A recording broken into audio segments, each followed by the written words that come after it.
Voilà, très cher internet de Excel Média, hein, Excel Média, l'excellence, la qualité et pourquoi pas le meilleur. Voilà, la présentation c'est Makali Congolo, la Black China de la presse congolaise. Aujourd'hui, comme je vous ai toujours promis, j'ai toujours l'habitude de le dire que Awa, Balobi, Maï, na ma foute et ça, on a raté, parce que ma foute avant bazar, Maï, on fait très bien notre boulot parce qu'on sait ce qu'on veut, on sait ce qu'on fait. Et voilà, aujourd'hui, on est prêt, on est le 16 mars 2018. 2018, Awa Lelo, Nazabouena, docteur Nangaï, docteur Dilivio, le sexologue, le parent national. Que ah bah tu vois qui combat sexologue Dilivio Bamité, mais salut moi j'arrête. Merci beaucoup à Rodi Elongo, merci beaucoup à Rodi Elongo, partenaire Nanga Makasi depuis États-Unis. Rodi Elongo, merci beaucoup à toi. Il faut dire merci aussi comme ça à notre Dieu parce que c'est lui le maître du temps et des circonstances. Ce qui tout ça, ah ouais, lelo, la minute tout télémi à tout bouger, toko ba santé ba nyos tout au monde. Merci à notre Dieu, merci à mon chef. Excusez Gaëtan là avant d'aller. Merci beaucoup à toi Gaëtan Vandal. L'excellence et le professionnalisme. Merci. La caméraman Nangai Kevin Lokela. Merci beaucoup à toi. Tous on a mon pandi à sexologue Nabiso Dilivio, le parrain national. Bonsoir à toi Dilivio. Bonsoir Magali. Boni. Non, qui m'est allé. Ah, docteur, ok, non, puis moi, Kala, Ozomo, Nanato, Kanate, docteur. Bon, en fait, Nazali, mais avec un déplacement de formation. Oui. Vous savez que dans Zapé Moko, il y a des enseignants. Ah bon? Il y a des superviseurs de terrain. C'est-à-dire, il y a un père éducateur. Voilà. Père éducateur, ils ont des cours, qui a commandé pour la bandumba. Parce que Kindumba n'a pas aussi la terre, qui est on est dans le là. Alors tu formes un bateau non pour balayer ça bande qu'on a bon ni ba ko vivre na société pour qui ba ko na ba maladie. Alors nous sommes parmi les formateurs pour bazaki ko ba former bateau non pour ba côté ka bande ko mususu na mango be na zaki na cadre ya formation. Mais zaki précisément côté ya bandumba. Non précisément côté ya to sangsaka to tia bandumba ba PD ba MSM na ba lesbiennes no bien bango wana mususu. Batouana nion sondé, tout ça qui sera bango pour nous payer bango bateau. Mais cette fois-ci, tous à côté à Zimbabwe, Tanzania, pour nous payer ça voilà, mais attendez, c'est sur nous le bac qui n'a langue ni pas Zimbabwe, Tanzania, et ça, tout le français n'a pas la tête. C'est-à-dire que non. Le français n'a pas la tête. Le français, le bamaka. Et l'anglais aussi c'est par là-bas parce que là-bas c'est la langue anglaise, ce sont des anglophones. Voilà. Panziwana swahili le bamama panziwana. Alors ça balango bisona ba to kola bala ici, tout maîtriser déjà. Mais ça vous a pris combien de temps de formation pour nous avons fait donc je dirais on a fait 4 mois côté à Zimbabwe. Et lorsqu'on a quitté Zimbabwe, on a fait 2 mois côté Tanzania. On est rentré ici à Kinshasa. Donc pratiquement on a fait presque 8 mois. Ah, ça a bien payé parce que moi carré, moi nigné, merci beaucoup. Sexologue Dilivio, ça en est fini pour moi résumer à ma cambosa de quelques temps où moi on a quitté la télévision. Mais les lots du Cambo, il y a mon nene. L'on est là, j'ai mon corps, bateau poto babengi, bateau zippé babengi, pourquoi pas les États-Unis babengi, baesinga babi, bapesinga ba question na bango. Parce que Magali, nous qui sommes sexologues Dilivio, tous on a besoin qu'on y ait sur, hein, moi un peu plus sur la sexualité, sur faire l'amour, je sais pas comment on mais sur tout ça là, l'ensemble là, la sexualité. Et voilà, Mutuna Outeke pas de comment aux États-Unis, Rodi et Longalobaki, entre Kokomi sa péni munene. Na ko baki sa force sexuelle, il faut qu'on privilégie. Bon, madame, je dois être direct. C'est-à-dire que non, entre Kokomi sa pénis munene et topé sa force qui m'obale. Il faut qu'on privilégie entre les deux choses. Je pense que le D est important pour la mobile. Mais moi, ce qu'on dit est beaucoup plus important. Ah bon? Laquelle? C'est-à-dire que sa force qui m'obale. Voilà. Parce que, en réalité, objectivité et rapport sexuel, les alliés, les deux partenaires doivent arriver à l'apogée. C'est-à-dire, pendant le bon lingala, partenaire mi balitan bazali kosala, kolia li panankolo, il faut barmi balé ba comment peut-être qu'on a bonne diction qu'on bango vraiment na vrai lingala parce que ça tant bazali ko si bana voilà tant bazali ko si bana et ngolo ba keno na mobali na mwasi il faut ba comment na apogée na suka na finalité voilà et lingi ko banini pour que mobali a sentir que na uti ko siba na uti ko ça la rapport sexuel il faut à éjaculer ce qui mobali a versé c'est à ce moment là car le bakinga na uti ko ça la rapport sexuel parce qu'il s'est soulagé voilà ndenge mo pena mwasi pour moi si en sentir que ba sibingai nazala kina mobali yepe il faut à orgaser ça dit à éjaculer voilà ozomona alors sikoyo pour moi si à verser il faut prendre beaucoup de temps. Il faut de temps, ça demande de temps. Si quand temps on a, il dit que la cause na ba pénis mo boité aussitôt koti, aussitôt pas aussi lisinayo. Alors à tous on a dit catalogue banda ati et sika mesa nezani. Ce qui est dans ma capacité, ça va servir à quoi? À rien. Ozomona. D'abord na kati ya vagin bloc côté ça bloc téléma. Bloc télématé et côté kate. Ozomona. C'est-à-dire que non ngana zo kanisa ke na sika bato ba kanisa mingi ko komisa ba pénis minene et sengeli ba privilégier mingi ko zala na ba force to pe ko garder ba force na bango pona ba ona ba perdre ba force na bango te.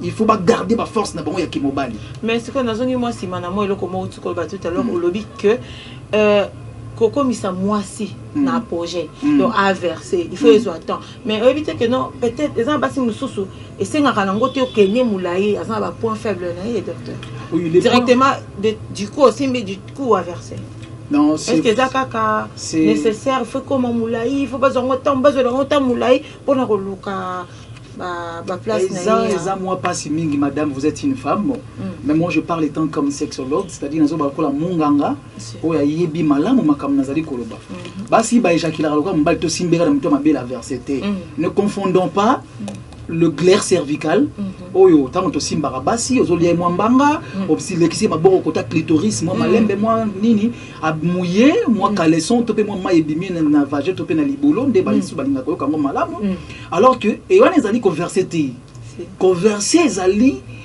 paka moi si à côté na orgasme et dans base beli to ba mamba reverser ba se beli ba bien moté voilà n'est pas se beli ba bien moté 10 ans na rapport sexuel na orgasme voilà na versata e bien moté parce que tam sokuta na mbali moko vrai soso ou encore soso te mais a umela mingi te muso pa umela ka mais comme ça moi si te parce que ma position elle là na moi si na ezali ba position ya mabe parce qu'il faut adopter des positions où ils allaient exciter plus les clitoris peut-être ou soit le point G. Vous voyez? Alors c'est à ce moment-là que moi aussi à versaka. Moi ça versande mon bal à versaka. Ma kidi ya moi c'est zaka pembe le la masuba. Vous voyez? Ça dit moi aussi à verser au moins que mai na yona textuellement le kola mai. Le kola mai quand ndenge mai za la kawana. Mais maintenant question moi ilingai. Qu'est-ce qu'un homme doit faire pour à faire verser? Donc moi ça verser, pour moi ça jouir, à verser. Qu'est-ce qu'un homme doit faire? Méthode ni mobile il faut azoer azali kolo à moi si pour moi ça comme tina point verser. Pour moi si mobile à verser, alors la première des choses qu'il faut faire, il faut d'abord trois choses. Voilà. La première des choses, il faut être en bonne santé. Vous voyez? C'est-à-dire mon bal faut avoir une santé malade. Quand je parle de santé malade, ça veut dire santé malade, mais il y a une psychologie dans mon tonaï. Aza la branché, ayo kaposa kosiba, aza na posa kosiba. Andi mamutakala mwasi nae, andi mamwasi oya lingo siba wana. C'est-à-dire manda ayo kaye déjà elengi, ayo kaye kelete, ayo kele kandate, aza na méfiance quand katina été. La deuxième des choses, il faut avoir un alikata, oyo télé pendant longtemps, oyo kota na érection de manière totale. C'est-à-dire l'ikatation qui est télémi et télémi penza. Et ça que net télémi c'est lingo télémi c'est zone na pe ngo bando télémi. Non, il faut ça pénis moko est télémi, le col moins téni akoni. C'est-à-dire une érection totale. Alors la troisième des choses qui soit beaucoup plus capitale, c'est le temps. Il faut mon baliwana à ko parvenir ko retenir éjaculation naie en dessous il y a 20 minutes. Voilà. C'est-à-dire il faut mon bali soit bandi ko siba avant à verser première coup naie, il faut à traverser 20 minutes au-delà. Alors ceux qui m'ont bali wana ça déjà na biloko si na lobi wana. Azo wumela di katane tele maramalamu. A wumela kapo à verser à faire orgasme moi si naie plusieurs fois et c'est cela qui rend les femmes fous des hommes. Il y a beaucoup de gens qui sont solo, qui sont côté mais on a chance aussi petit momi moroboé petit wana tikala mais ah momi na kitoko boy ala ndela jona nini ba magie ou l'équipe ba magie tout na mabolingo ils ont découvert aussi ba malamu. Vous voyez parce que ça biloko basi bazelaka mingi epa ya mibali eza biloko basi bazelaka mingi epa ya mibali na bango. Docteur Dili, je vais toquer la prochaine question à biso. Question muso na sana ngoma sous question moi elinga sikoyo. Quelle est la manière la plus douce et la plus facile et la plus mieux de toucher le clitoris d'une femme? La manière la plus facile de toucher le clitoris d'une femme, c'est le position ou une position. Vous voyez, le position au pluriel, la position au singulier. Parce qu'il existe 3 catégories de femmes. Première catégorie, les femmes des femmes minces, qui n'ont pas de gros cuisses, qui n'ont pas de grosses fesses. C'est-à-dire, bango bazala kabayenga boba facile à garer. Voilà. Position nous ça la clitoris topé libolo neza déjà pembeni. Voilà. Vous voyez? Alors que non, ezali na basi ya deuxième catégorie, azana moi cuisse, azana moi libumu, azana moi masoko pe moi minene. Nyon so on a peu comme rappel sur moi problème. Troisième catégorie, ezali baso bazala kapena minene makoleka, to benga de fortes femmes. Bango wana soki mobali azolala na mwasi. La première des choses, et c'est mobali ayeba, il faut d'abord mobali wana yé moraye baso mbala après il y a catégorie nini. Basi ba na 3 catégories, mibali pe bazali na 3 catégories. Ça c'est moi ba catégorie. Catégorie ya mibali ya liboso zali mibali o makatana bango zali ko varier entre 10 cm et 15 cm en érection. Voilà. C'est-à-dire ceux qui mobali au côté érection, li katano et telemi et timbi, kobu koyo kasonité. Zwa lat mesurer li katana yo. Ce qui est à combien de centimètres? Aïe aïe aïe. Ce qui est à 12 cm, 10 cm, 11, 12, 13, 14, 15. Vous allez la première catégorie. Voilà. C'est-à-dire que la première meilleure catégorie. Exactement, meilleure catégorie, tes catégories sont la meilleure. Toutes les catégories sont meilleures. Il faut y au salaire les yango. Pour ceux qui m'ont parlé à yebi catégorie, n'est pas bandosi babisi bela mwanzelo kwa lika kubalo kisendinga baliaka balongola poson habitabité. Alongola ngo yemo baliaka yango. Ya yebi ka keno lo wana kontra na ngana rampa et bien kende kozonga aussi barano mabe. Oyebi na ope kosiba te. O versa kana onde yo moko. Ozomona ndi masumu ndi pe makama yango wana. Alors deuxième catégorie mibali zali mibali oyo makatana bango soki koti na érection. Ils allaient varier entre 16 cm et 18 cm. On a basé mibali il y a deuxième catégorie. Ils allaient catégorie favori. Catégorie on est catégorie moko malamu parce que catégorie on est pas ça mibali on a chance il y a aussi babasi il y a ba mideli nyonso. Voilà. Vous voyez, donc mibali bazana ba makati banda bata 16 cm, 17 cm, 18 cm. Mibali wana bazana makati ya malunga parce que ça dit catégorie standard. Vous voyez? Alors troisième catégorie, ils allaient bien super homme. Mibali o bazana makati ils allaient varier ko banda na 19 cm qui n'ont comme on a 22, 23. Mais on les a liwa docteur. Effectivement, ils allaient liwa pourquoi parce qu'on a mon abat musu ba kana ba télévision ba ba bilobela na likata 30 cm ta boutika ba jet parce que 30 cm ngo tamso yeba ngoti. Au moni ngande na vandi boy. Au moni quiz nanga oyo. Ko banda awa. Ti awa ils a 32 cm. Yeso. Ozomona wana liwa ba eza 32 cm. Siko mutu mali bien te mutu mbali foza na likata 30 cm 30 cm ngo bini bolo bango na masse kito boye ba cm yango te. Ça dit likata déjà à 16 cm ça likata mulai osakana ngoti. Voilà. Likata à 17 cm ça likata mulai. Vous voyez? Alors ba te belé ba beta masolo na alors siko ceux qui mbali azali ayebi catégorie na ye ayebi pe catégorie ya mwasi na ye. Nazana DVD moko oyo na teka kayango na cabinet na ngai kuna bato bayaka osomba de temps à autre on a expliqué ba makambo na ba minuscule détail ya relaxa kayon mobali ya première catégorie alors là moi aussi ya première catégorie ndenge nini mobali ya première catégorie alors là moi ça deuxième catégorie ndenge nini ainsi de suite tindenge wana magali docteur Dilivio. Mais non, c'est moi 3 catégories à bassi parce que tu as vraiment la taming il faut te mettre sur les appels moi 3 catégories à bassi. Catégorie à bassi, ça on a ce que déjà. Ça veut dire première catégorie à bassi, bassi catégorie, mibali catégorie na bon ça répond à banzoto te.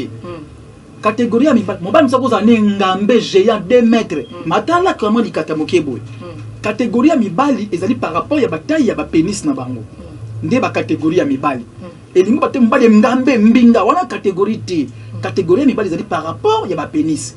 Tandis que catégorie ya bami ya basi ezali par rapport ya morphologie. Nzoto na bango tozo mona boy. Basi ya mikie. Basi ya mikie bazali basi ya première catégorie.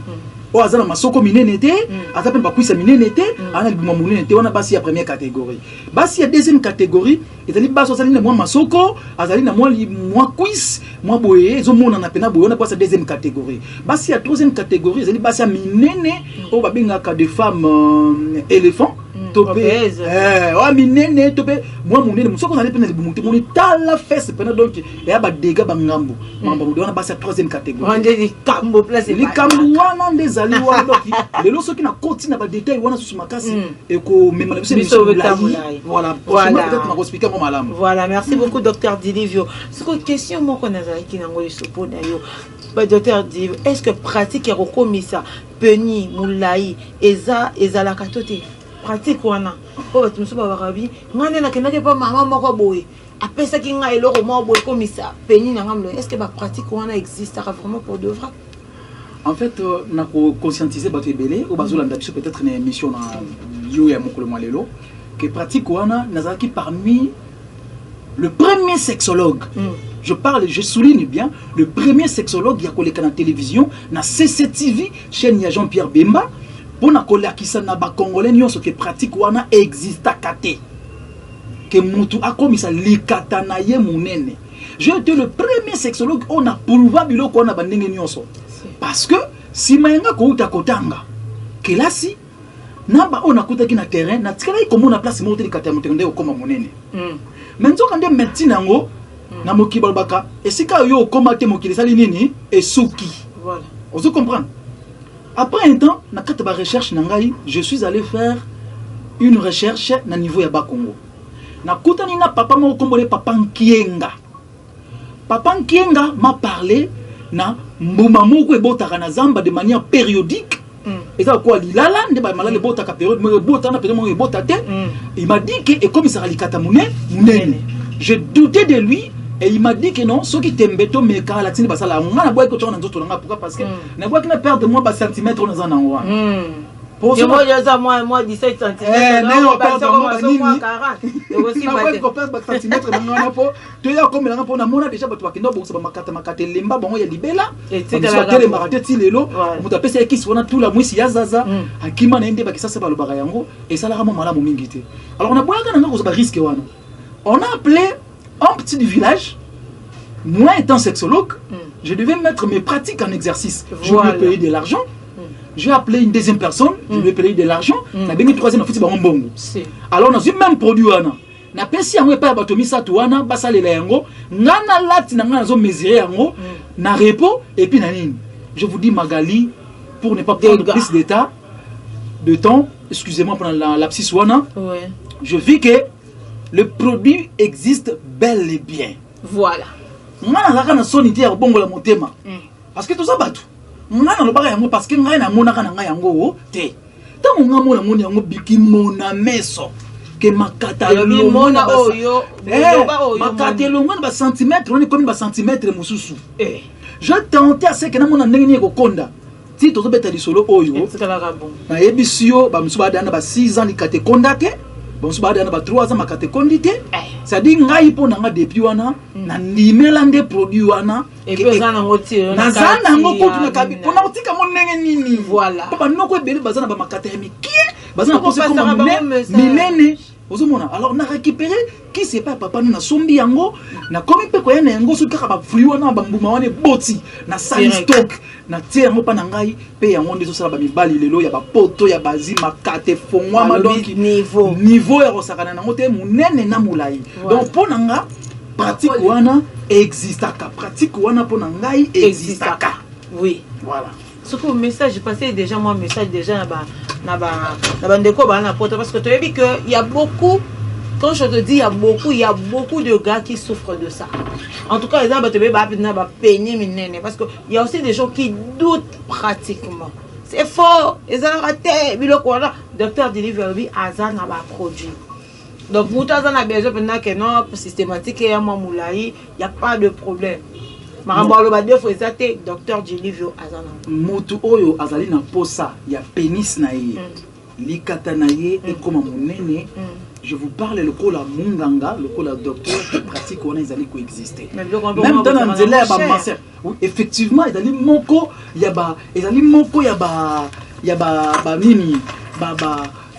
traitement ils allaient coûteux. Voilà. C'est vrai qu'il faut signaler sur ce comme moi Magali. Vas-y, signale. Et là au moins on signale au moins il va te belé ba kansara kino. Ce qui moto a bien pesa au kisi, il faut ça quand aux kanisi ngwana. Nous autres na biso réagir ndenge morote. Tant on ba pesinga kisi wana. Na mona pe ba makambo na ngoti. Na pesa pe ba tonso esalate. Quand même qui sont moi qui comme si bato makata mila ina pesa tonso esalite. Alors je cherchais à découvrir pourquoi pas na bango esalite. Salite. Ndo moni kisi wana biso teka ngoti ba tekelo ka kisi yango ba peso kino pakola yango pesa pour moi dia pamba ya pakola. Alors ezaka tout en traitement. Parce que makata ya bato to pe ba pénis ya bato kondaka na ba makambo belé. Mutu muso pénis na ko konda rien que parce que ça a un problème hémorroïde makasi. Ba maladie hémorroïdaire et konda sur ba pénis makasi ce qu'on appelle l'atrophie sexuelle. Et puis ça la faiblesse sexuelle. Ozomona mutu muso ko appelle un problème ya tension. Ozomona c'est-à-dire que konda se pénis na ye. Mutu muso pas cause ba problème ya ba stress et konda se pénis na ye. Il y a un moment de temps il y a consultation. Nakomeka koyeba que non yo il faut na kende na boye pour essayer le résultat positif. Voilà. Donc pour nanga nazo ko passer message ya koloba que non batu nyonso esengeli bayeba que si vous voulez faire grandir votre pénis, le pratique existe bel et bien na ndenge ya médecine moderne. Ezalaka nango déjà peut ndenge batonga makambo monsieur ezalaka déjà. Mais na ndenge ya médecine par le plante naturelle, moi je vous dis je parle de mon expérience. Je vous dis vrai et vrai. Dans l'expérience, je ne viens pas ici faire une publicité sur des quoi, je ne sais pas. Moi, je fais ces recherches. Parmi les sexologues Galiboso, oyo, na yebisa ba na télévision qui pratique ou à la raté. Kaka ngai oyo, na yo kaka sonité ko zonga sur la télévision, ya ko yebisa ba que je l'ai découvert, pe na yaka na batu ba saleli yango na lekisi bango ba sala témoignage wana pour na kolongola au propre to pe soni ya makambo nga na zaka na recherche wana te na lobara yango pe ndenge wana. Non, par là tu n'avais pas tort, par là tu n'avais pas tort, comprenez. Le docteur Delivio par là, il n'avait pas tort parce que il peut dire que c'est que lui il a vu, ce qu'il n'arrive jamais vu, il faut jamais le dire comme on dit, excusez. Voilà, docteur Delivio, dernière question. Il kamani ni koko mais la moisi oyo à Bali en étant déviergé. Il kamani koko.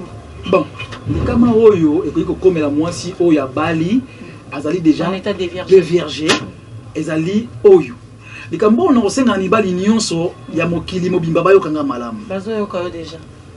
Il y a une différence entre mutu azwin nzungu atie na moto bon siko nzungu atie biloko te na kati. Nzungu wane osala nini ekozika. Je pense qu'elle a ekotoboka pe prochainement olambela ngo lisusuté. Mais ceux qui ozwin nzungu atie na moto ti ata mai to biloko kuna na kati nzungu wane kotoka pendant longtemps. C'est le secret ya mariage. Voilà. Secret ya mariage, ils ont dit qu'on reposait na biloko mibale. Le kolo ya mbetu na le kolo ya mesa. Vous voyez? Alors le kolo ya mbetu elingi koloba ke mobali na mwasi, il faut baye ba kosa la sexe malamu. Voilà. C'est-à-dire ce que bali mwasi. Oh, là ça déjà déviergé. Il lui faut osa la moi ba effort muki. Parce que pas c'est belle ba linga ko betela ba mbali ba ba vraie version vina ba ngote sika ba uta. Voilà. Ozomona? Mba mususu mobali wana mwasi wana oyo bali alekana kana mobali moko ayebaka kosiba malamu. Abanda kokomise na apogée. Yosko tangu yo ye. Mwasi obetela ne yoli solo wana te. Aoye biso man. Aoloba ne kutu te po qualifier mba mondumba. O comprendre te. Mais on comprend te libala ngwana mi te ko tricher kutu nanu te. A tricher kutu nanu te. L'insatisfaction sexuelle de marquera désharmonie conjugale. Et puis on passe bela ba impoli, passe bela ba impoli ba tonda te na mbeto. Voilà. Ça c'est un secret que je te dis. Voilà. So monika na lupangu na bino. Voilà na mwasi mo rempoli pa mbali na ye. Yebisa ba papa ba donc yebaka ke no mwasi wana mbali ne asiba ke malamu te. Donc nazo bango pena mwa makasi koleka. Voilà. Tala basi nyos o mbali ba siba ba malamu. Ba banga mibali wana fort. Ba respect. Pour ya perdre likata wana. Voilà. Je vous jure. Non, c'est makambo solo na ebisi. Basi belé ya ba impoli bazonga jiganga na bibano bayoka katina ba ndako na bango impoli ya banga ka motuté. Mazo mobalo ayibi ko siba malamu azonga jiga. Pourquoi? Parce que les cartes magie mususu. Eza magie mususu. Non, non, na yo les cartes magie mususu. Pour moi, si printemps, je t'aime, oui, tu vas me tuer. Tout ce que tu dis là, ça dit que nous avons monté pendant boyer. Et si vous si kaka mon cœur se comprend que nous sommes Dieu soit si qui manque c'est que aussi bangate. Mais toi moi si abandi ko déborder l'autre c'est que ton côté. Tu mi bali pardonner que tu as battu moi trop. Son côté que nous comaraté, il est grand terre mon abisso ba sexologue, deux sexologue musus oyo lingi. N'habite que mon ba traduit praticien so qui n'est sexologue. Pas mal. So ba mon abisso.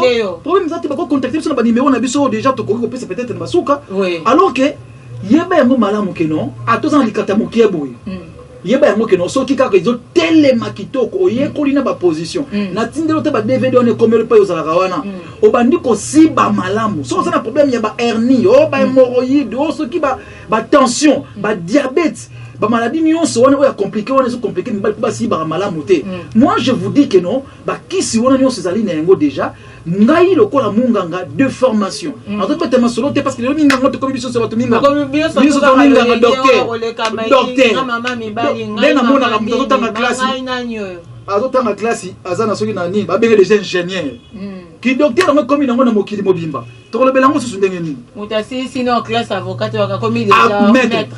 Donc ça c'est les Congolais. Alors moi aussi c'est bande konanga nyosa mi bali ke secret malunga soko bali moi si o yebaka déjà mi bali na kala ezali danger soko zo sala makambango malamu te parce que souvenir ya passé et zongela ye kaka madame to likola mbeto quand tu ne fais pas bien yo malobi na yo mi bali ba mi komaka na ba via batu ndenge wana mingi tanto kanisela naka etra moi ça mi batu kanisela na ba bombo moto passer na ba mbeto vous comprenez. Donc il a blonde moi nzamba rolinga kino basi ba balaka na bango vierge pour nous quitter ba le kana ba mibaro ba bi musala malamu deon kusu kisalo me banda.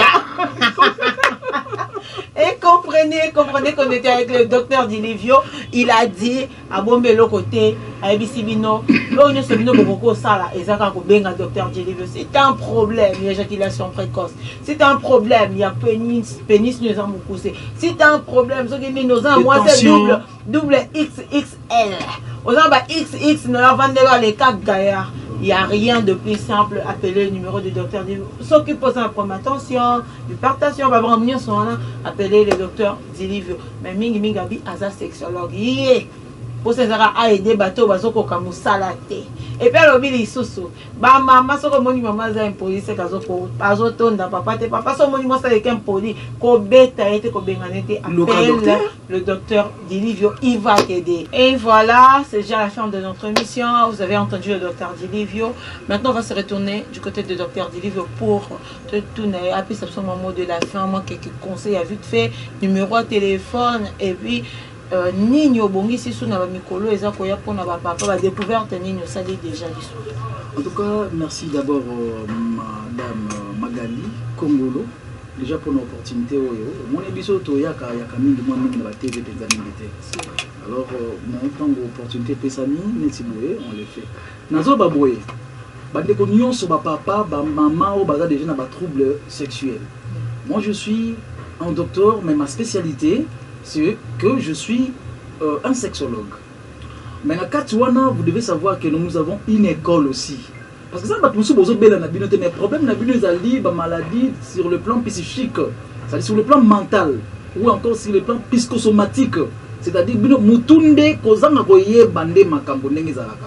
c'est-à-dire oyebi ndenge babanda ko embrasser te ndenge bakaresaka te ndenge basala kambeto malamu te mozana na likata malamu ozana pe maladie te vous pouvez nous contacter pour nous resunga yo et puis bile mbali oyo basi ozaki no mbali na yo tellement trichaka au moins trop comme ko yina ye bakande ko mata mo trop il est bon temps grand temps pour vous ya obenga biso to prodiguer bino ba conseil pour nous resunga bino libala no comme malamu yo pe mbali moi si o ba botolo déjà mbali et pas mon banda mususu au sentir pendant que mbali na yo a commis na moi si mususu biso to zana ba formule na ba manière rebelle ya ozongi selon mbali na ndako no tikala ya yo moko mutu mususu pa kosimba ka epete atikali ya yo yo pe mobali o ba boto pa moi si et pas mobali moi lekio na mbongo alekio na beauté alekio so na nini benga biso to yebelo ni to ko yebisa o pe ko sala na yo o récupérer moi si na o tala ka so mobali wana tana songa disute a effacer directement numéro de téléphone na ye Et puis pour finir,